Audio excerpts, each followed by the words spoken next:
Lake Erie wine country in northeast Pennsylvania. We spent a dreamy few days exploring this quaint little town, from our stay in an 1850s farmhouse right on Lake Erie, shopping in the historic downtown, touring wineries, to eating lunch at the Skunk and Goat Tavern. What a gem of a little town, and we can't wait to share it with you. I found northeast Pennsylvania completely by accident. While others may throw a dart at a map to see where they are going next, I scroll around Google Maps. Not as exciting, I know, but I've got bad aim anyway.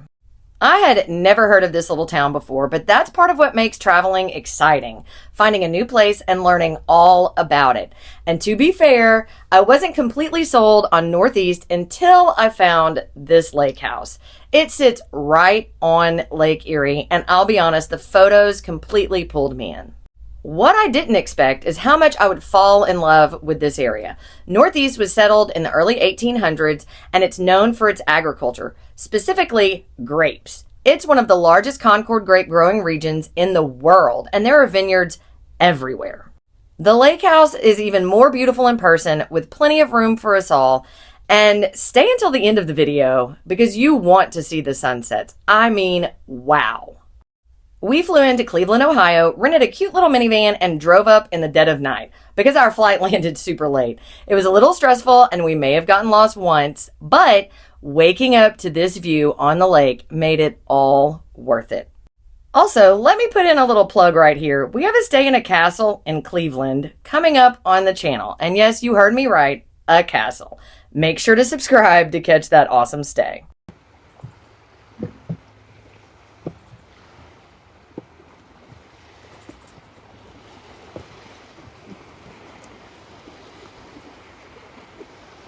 I was going to get you playing. I heard you from up there.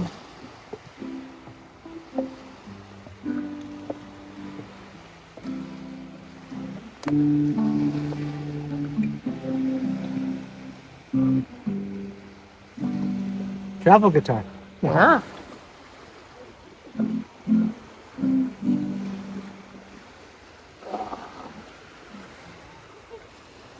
That was nice, babe. Thank you. Welcome to the lake house. Come on in and see where we are staying in northeast Pennsylvania. And I cannot wait to show you this incredible house.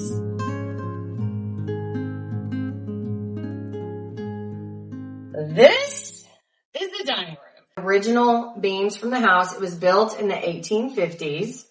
So I cannot love this enough. Our host left us a beautiful gift basket with local wine because this is grape country. So there are, Welch's has a factory here, and then there are numerous wineries. So we got this lovely gift basket. Oh, and I just want to say I'm so excited. And we're going to get out there later. But this is some sea glass I found. Okay, so anyway, in the dining room. Beautiful fireplace, gas fireplace. How beautiful is that? Original wood. I love that there's the original doors and everything is in this lovely blue color. It's one of my favorite colors.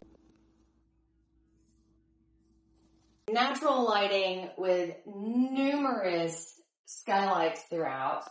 An original,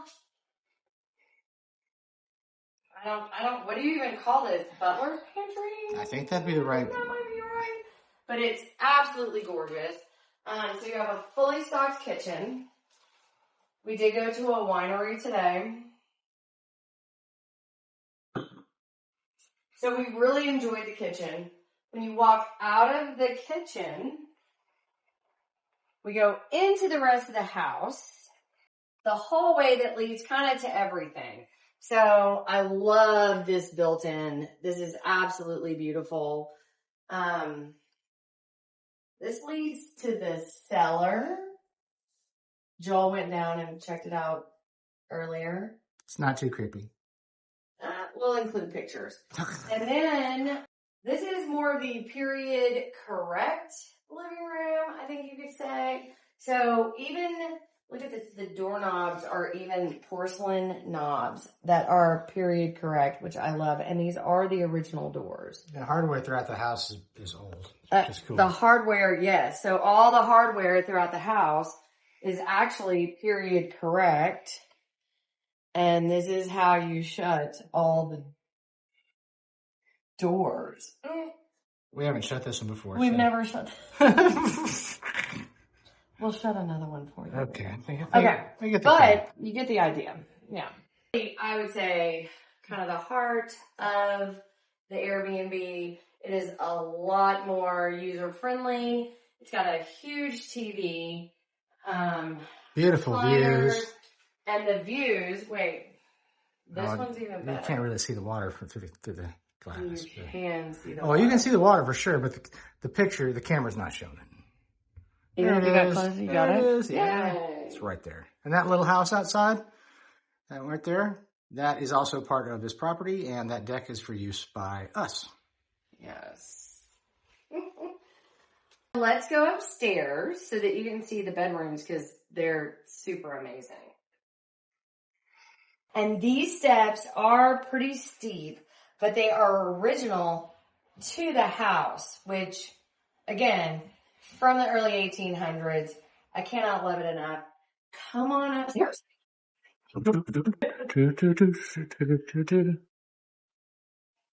Okay, there's a little entryway right here. There is a bathroom right here, but Phoenix is currently using it.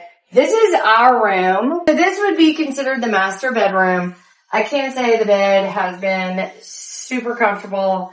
We do have a beautiful view of the water right there.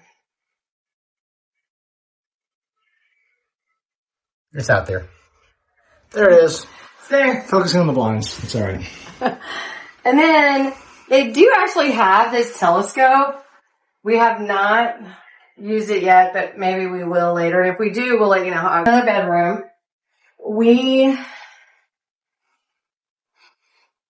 This is as far as we've been in this bedroom. Right, because we're not using this bedroom. We have not needed it. It's a beautiful area. I love it. It also has a beautiful view of the lake. This room does have a TV, and the master bedroom does not. Which I kind of like.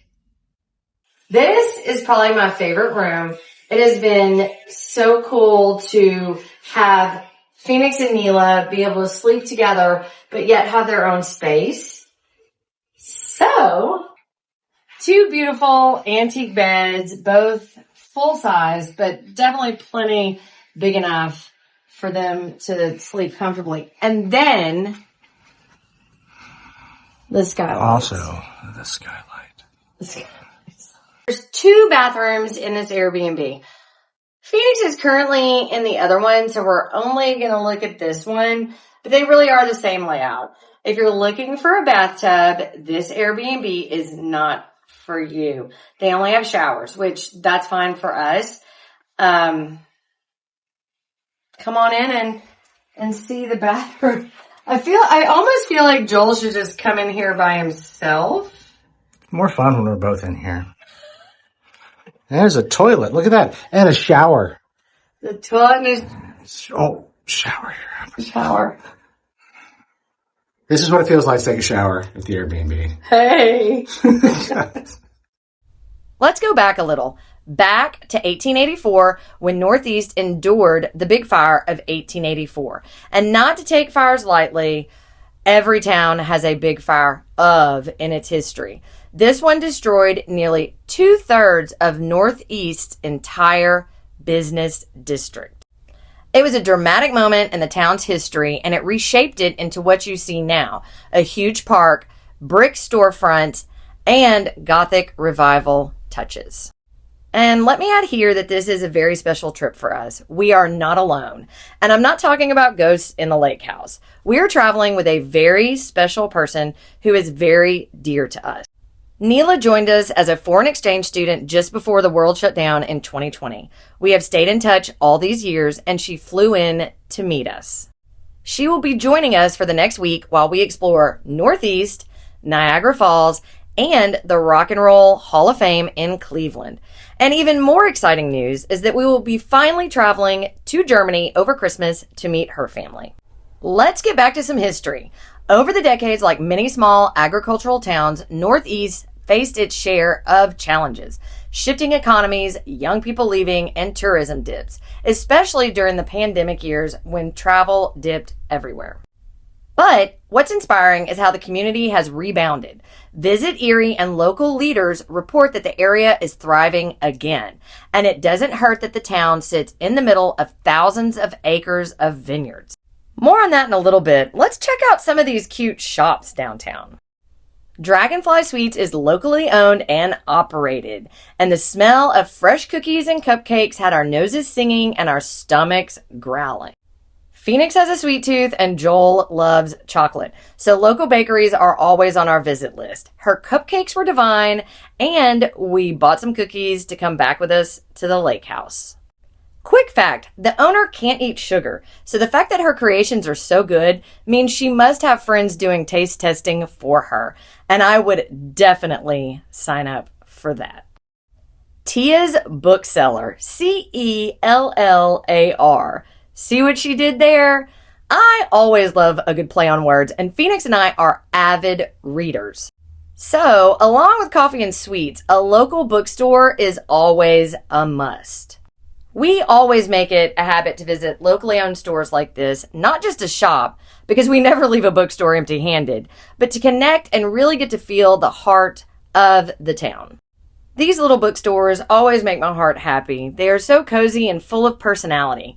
It's the kind of place where you can lose track of time flipping through titles you didn't even know you wanted. And to be fair, we want them all. We all made our selections and bought some books for lounging and reading on the beach later.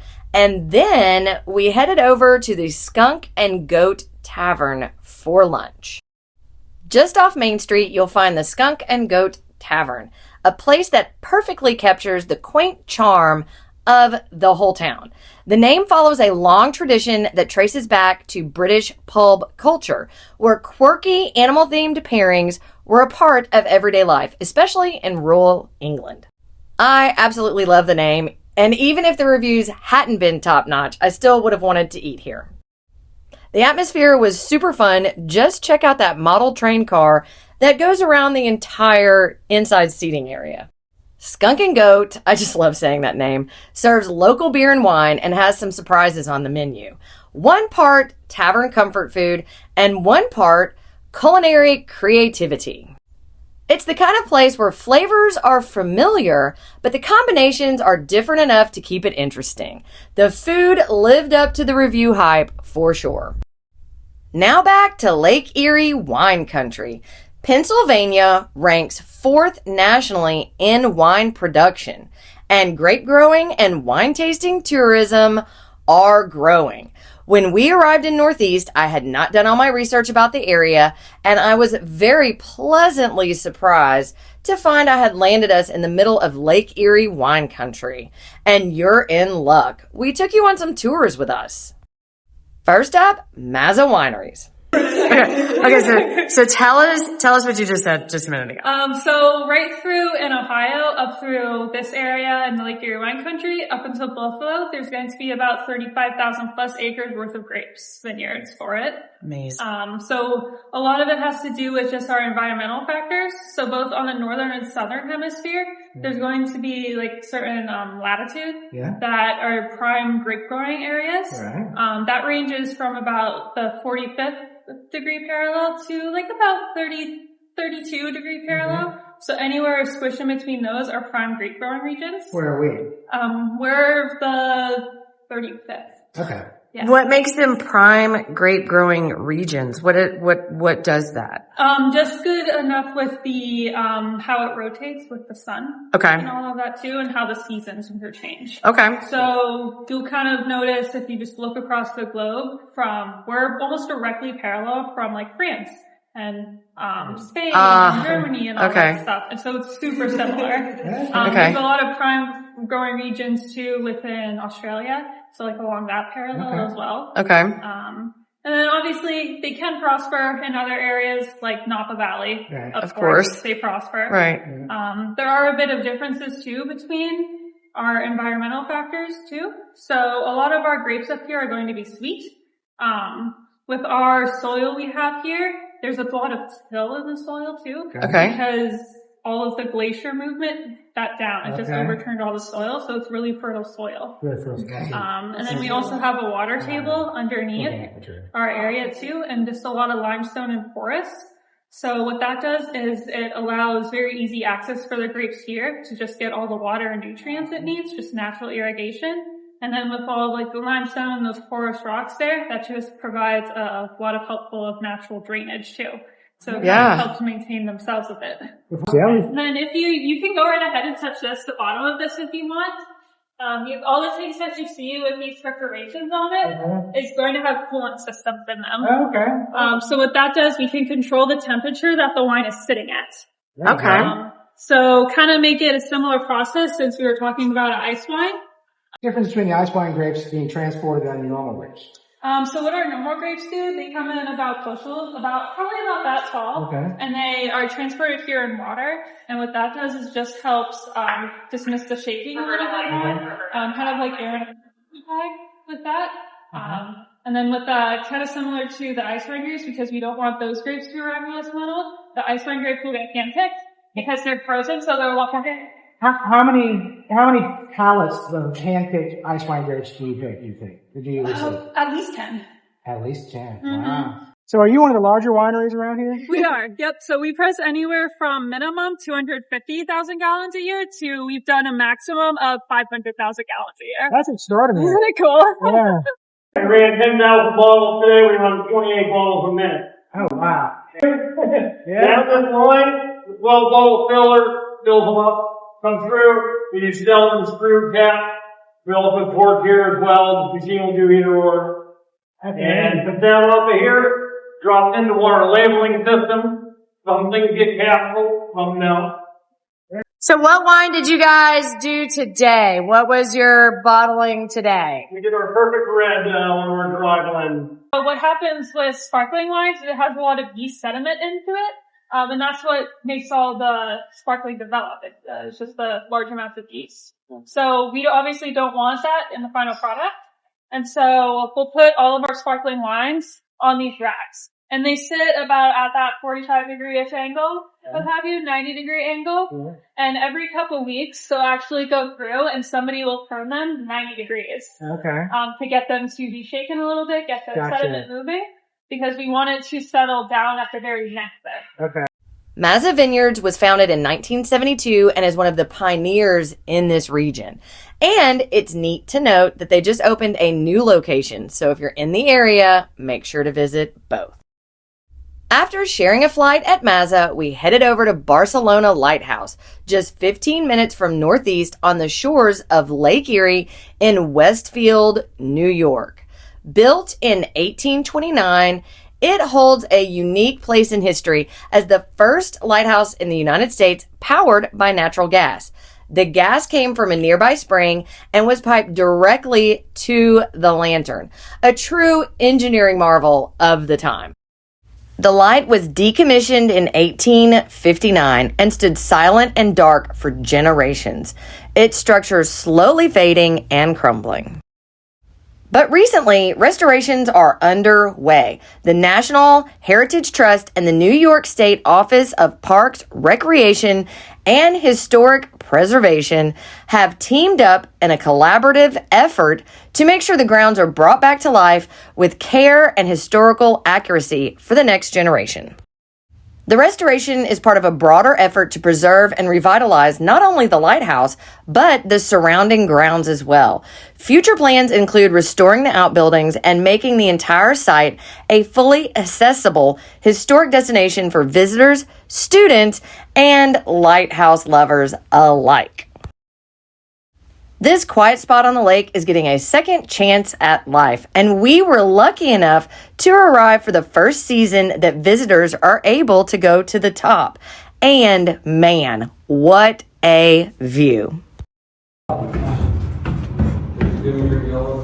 Yep, we're all set. And like I said, once they come down, it's all the way up to the top, and there's another post you can grab onto if you need it. Remember that they are alternating steps, and your right foot's going to go first. This is the world's first natural gas lighthouse. It's also the first public building in the United States to be powered by natural gas. Yep. It was built back in 1829, and it was only operational for 30 years. So in 1859, they decommissioned it because storms destroyed the original harbor, and the railway was put in through the town of Westfield. After it was decommissioned, it went through lots of private ownership, so from 1859 all the way through 2007. 2007 is when New York State bought it, and just last summer, we redid all of the steps and all of the mortar. So this is actually our first season we've been able to come all the way at the top. Nice. This light here, it does still burn on natural gas, but it's not the original. The original would have been much, much, much bigger and had more lenses and reflectors, and you'd be able to see it from 15 miles away. Okay. Canada is only 30 miles across the lake, so about halfway across you could see the light. Let me add here, I am terrified of heights. I've tried going to the top of lighthouses before and did not make it. But this one isn't too bad. The steps are super sturdy, and if I can make it, anyone can make it. After the lighthouse tour, we headed back to Northeast and dinner.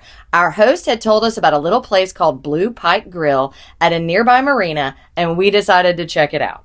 This spot has front row seats to a spectacular view of Lake Erie, and the breeze off the lake made it perfect to sit outside and enjoy it. The menu is casual, and so is the spot, but the staff was super friendly and fast. Phoenix and I loved the fish tacos. Joel's burger was done just right, and Neela said her sub hit the spot. After dinner, Joel and I dropped the girls off at the lake house to swim and sunbathe, and we decided to check out a few more wineries. Cellar 54 is family owned, and its roots, see what I did there, date back to 1954. They have expanded to around 13 different grape varieties, and the name Cellar 54 honors the family's generational legacy.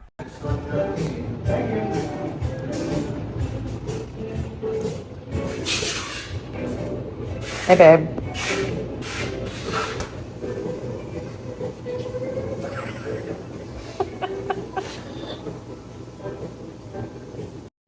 To be fair, Joel is not particularly fond of wine. It's really me that drug him around to the wineries, but I really do appreciate his patience with me.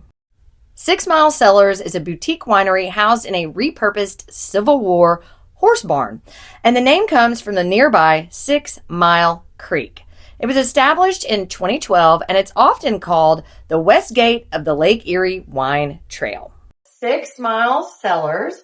And what is your name? My name is Jarrett Kelly. I'm the general manager, operator, head winemaker here. Oh, amazing. Okay, so we got a flight, and he's going to explain to everybody what we got. Yeah. So we do some really fantastic drier styles of wine here. We've got our brand new unoaked Chardonnay. It's a 2024 vintage of it. Very crisp, bright, a little bit more of that appley citrus note on there. This has been one of our newest wines that we've just released, and it's one of our best sellers as well. So we're really happy with how that turned out. We've got Gewürztraminer here, which is very floral, very low acid, smooth. A lot of folks really enjoy this. Some folks get kind of confused because we do a lot of sweet Gewürztraminer in the region, and this one's very dry. So folks sometimes aren't used to that, but really love this one. Then we've also got our Cabernet Franc. Our Cab Franc is very much a French-style Cab Franc, light-bodied, tart red fruit-driven. It's a little bit savory, too. You get good pyrazine influences. That's that bell pepper, fennel-y kind of green note that you sometimes get on a lot of reds. And then Fonderousseau, which is one of my personal favorites. This is our red blend. So this is going to be equal parts Cab Franc, Cab Sauv, and Pinot Noir. And this was in a blend of American and French oak barrels. Just a very smooth, easy sipping, red fruit forward dry red.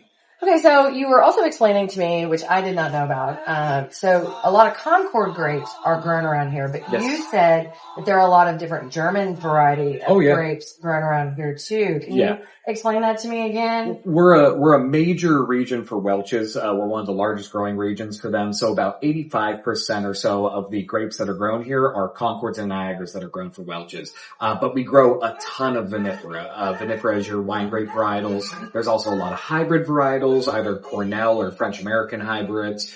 So there's a lot of that around here. The German influence has been huge around here. A big part of that is from the Finger Lakes. Dr. Konstantin Frank was one of the first people that, really started bringing a lot of the German varietals around here. So you'll find a lot of Riesling, Gewürztraminer, Grüne Müller-Thurgau, a lot of different Austrian German varietals in this region too. I love this. It's important to note that their menu does change frequently, as many of their selections are made in small batches to ensure quality. And this is our last visit for the day. Hi there. Hi. So thanks for joining us. We're from Louisiana, and this is for our travel channel. So what is your name first? My name is Annette. Hi, Annette. And where are we? You are at Presque Isle Wine Cellars in Northeast. It's the oldest winery around. We've been in business since 1964. Very, very cool. Same recipes. We had Voodoo come in and decided they wanted to do something with us to expand. I love it. So this one has hops. Okay. So it's supposed to have like a beer taste. We're about to find out. You're about to find out. That's right. This is Tiraldigo. It's an Italian wine. And this is our Film Noire, which is our favorite because we scored 100 points in California. In California, where they do not know where the grapes came from. No, they don't know where the grapes come from. All the bottles are not labeled. With my glasses. We're going to try the Bayou White that has hops in it and is supposed to taste like beer. And Joel is the beer connoisseur of the family. It's not saying a whole lot, but still. Let's see. Okay. Oh. Out of 100 points, when the judges... It's got kind of it has kind of an IPA kind of hoppy flavor to it. Not bad by any means. Tastes like a white with a little bit of acidic kick to it. Okay, cool. Good. Okay. So Annie was 3 years old when she lived here. She passed away from a childhood disease. I don't know what it was. Right. Nobody left me a note, told me. Medicine wasn't that great back then. No, exactly. Even though her dad was rich, he didn't. Doesn't matter. Doesn't matter. There's no meds. So Annie's 3. She runs around in this house at night. Or if she's here during the day, you'll hear little footsteps. And I know no one's up there because I'm the only one that works in here. Right. You can hear her footsteps. She plays with these little lights probably because they remind her of candles. Because, our other ones are too far advanced. Yeah. And she can flip and play with the switch. They would be pretty for a little girl too. Right. Like they're sparkly, like I like them. Little fairy lights. Yes. So if you see Annie, she's in a red dress. I've never seen her face, never seen her. But you've heard of people I've heard her being seen, and I've heard her feet because I don't have any little kids up there. Right. What are you cooking? Cooking some pork steaks and some baked potatoes, and we're gonna tear it up.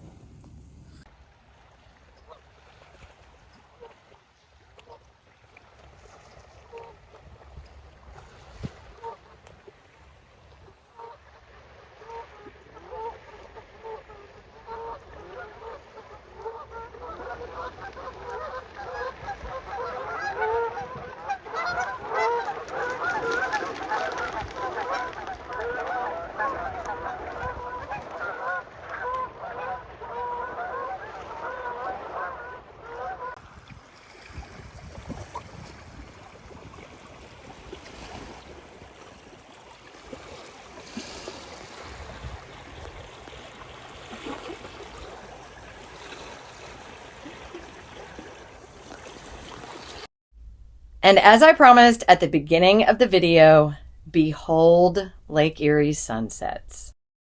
Lake Erie in Northeast Pennsylvania delivered on so many levels. From quiet mornings having coffee on the deck, looking at the water, to watching the girls splashing in the tide. The memories made on this trip will last a lifetime.